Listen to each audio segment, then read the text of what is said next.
Hello, this is Susie Monday. Welcome to my studio and welcome to this class, iPad for Artists.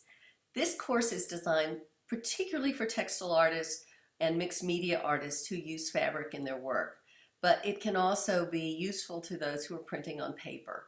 I'd like to share some of my favorite apps, show you some great techniques for going from design to finished product, and encourage you to find your own favorite tools, favorite apps, favorite ways of working with an iPad as an artist. I started this class primarily because I saw a lot of my artist friends who had iPads and basically they used it for Facebook or reading books or sending emails.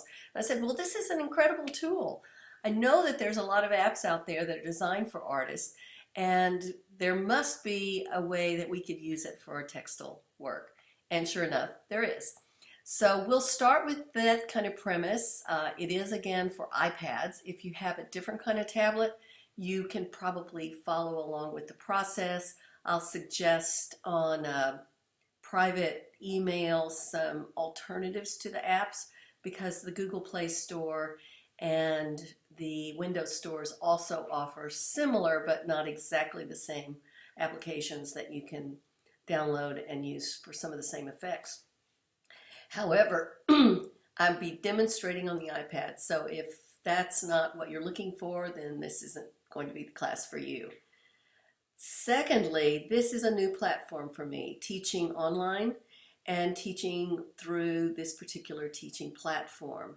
I'm going to do these little one-take videos to introduce each of the activities and also share with you PDFs to download, step-by-step process and project information, links to apps.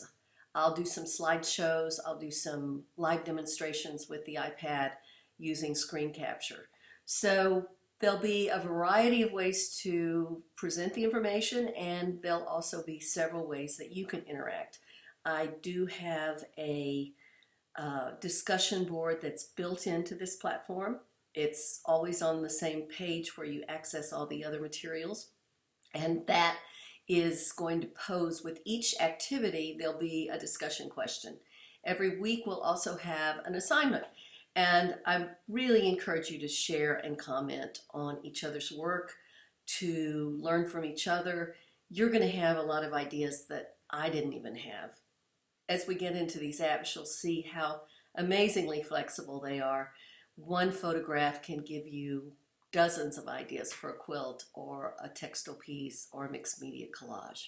So with that, let's get started. I'm going to give you some hints and tips with the first lesson on how to use this particular process and how to use this particular teaching format. But I also encourage you to kind of poke around and get the downloads and make sure you're up to snuff on the basics of how to use your iPad. Thanks, and I'll see you next week.